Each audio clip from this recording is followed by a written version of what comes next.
നമസ്കാരം.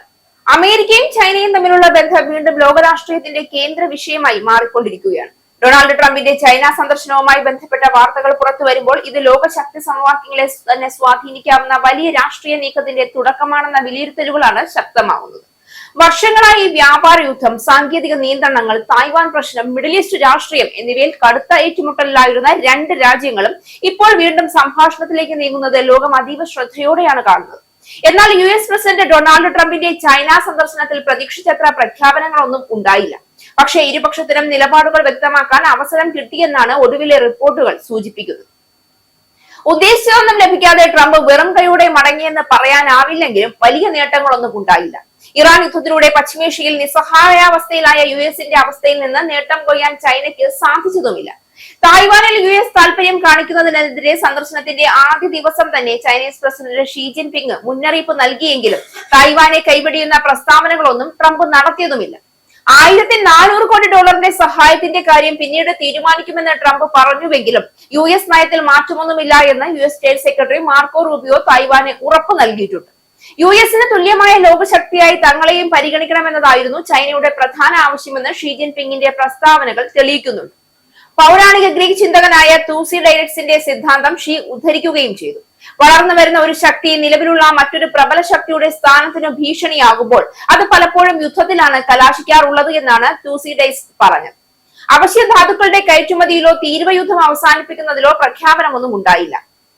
ഇറാന്റെ ആണവ പദ്ധതിയോട് ഇരു കൂട്ടർക്കും എതിർപ്പാണ്. എന്നാൽ US തുടങ്ങിവെച്ച യുദ്ധം US തന്നെ തീർക്കട്ടെ എന്ന നിലപാടിലാണ് അവർ. US-ൽ നിന്ന് 200 ബോയിംഗ് വിമാനങ്ങൾ വാങ്ങാൻ ചൈന തയ്യാറാകുമെന്നതാണ് വ്യാപാര നേട്ടമായി കരുതാവുന്നത്. പിന്നാലെ 750 എണ്ണം കൂടി വാങ്ങാനുള്ള സാധ്യതയുമുണ്ട്. ഇതിന് പകരമെന്ന നിലയിൽ ചൈനീസ് എണ്ണ കമ്പനികളുടെ മേലുള്ള ഉപരോധം എടുത്തുമാറ്റുന്ന കാര്യം പരിഗണിക്കുമെന്ന് ട്രംപ് പ്രഖ്യാപിച്ചിട്ടുണ്ട്. സുഹൃത്ത് രാജ്യങ്ങളുമായി കൂടിയാലോചിച്ച ശേഷം കൂടുതൽ പ്രഖ്യാപനങ്ങൾ പ്രതീക്ഷിക്കേണ്ടതുള്ളൂ. എന്നാൽ ഈ നീക്കത്തിന്റെ പിന്നിൽ ഏറ്റവും കൂടുതൽ ചർച്ചയാകുന്നത് ട്രംപിന്റെ ആന്തരിക രാഷ്ട്രീയ ലക്ഷ്യങ്ങളാണ്. അമേരിക്കയിൽ സാമ്പത്തിക സമ്മർദ്ദവും രാഷ്ട്രീയ ഭിന്നതയും ശക്തമായ ഘട്ടത്തിലാണ് ഇപ്പോഴത്തെ അവസ്ഥ. എണ്ണവില വർധന, ആഗോള യുദ്ധ സാഹചര്യങ്ങൾ, വിപണിയിലെ അനിശ്ചിതത്വം എന്നിവ അമേരിക്കൻ ജനതയിൽ വലിയ ആശങ്ക സൃഷ്ടിച്ചിരിക്കുകയാണ്. അത്തരമൊരു സമയത്ത് ലോകത്തെ നിയന്ത്രിക്കാൻ കഴിവുള്ള നേതാവ് എന്ന ഇമേജ് ശക്തിപ്പെടുത്താനുള്ള ശ്രമത്തിന്റെ ഭാഗം കൂടിയാണ് ട്രംപ് ചൈനയുമായി നേരിട്ടുള്ള ബന്ധം മെച്ചപ്പെടുത്താൻ ശ്രമിക്കുന്നതെന്ന വിലയിരുത്തലുകളാണ് ഉയരുന്നത്.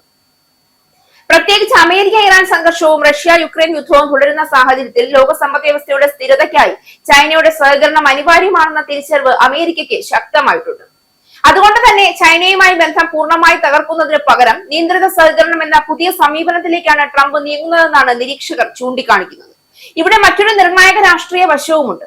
അമേരിക്കയുടെ ആഗോള നേതൃത്വ പ്രതിസന്ധി. കഴിഞ്ഞ ഏതാനും വർഷങ്ങളായി ബ്രിക്സ് രാജ്യങ്ങളുടെ ഉയർച്ചയും ചൈന റഷ്യ സഖ്യത്തിന്റെ ശക്തിപ്പെടലും അമേരിക്കയുടെ ഏകാധിപത്യ സ്വാധീനത്തെ വെല്ലുവിളിക്കുന്ന സാഹചര്യമാണ് സൃഷ്ടിച്ചത്.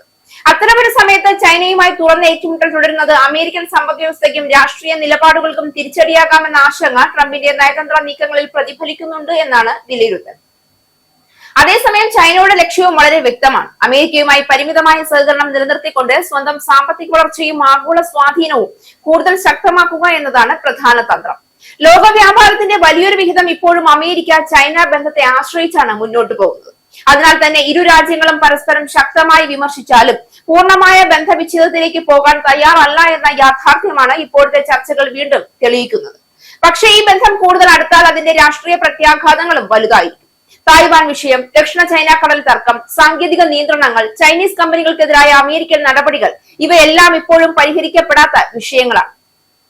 അതുകൊണ്ട് തന്നെ ഈ സന്ദർശനം ഒരു സ്ഥിര സമാധാനത്തിലേക്കുള്ള നീക്കമാണോ അല്ലെങ്കിൽ താൽക്കാലിക രാഷ്ട്രീയ ധാരണയാണോ എന്ന ചോദ്യവും ശക്തമാണ്.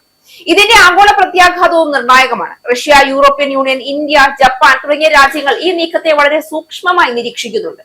പ്രത്യേകിച്ച് മിഡിൽ ഈസ്റ്റിലെ യുദ്ധ സാഹചര്യത്തിൽ അമേരിക്ക ചൈന ധാരണ രൂപപ്പെട്ടാൽ ഇറാൻ വിഷയത്തിലും വലിയ മാറ്റങ്ങൾ സംഭവിക്കാമെന്ന വിലയിരുത്തലുകളുണ്ട്.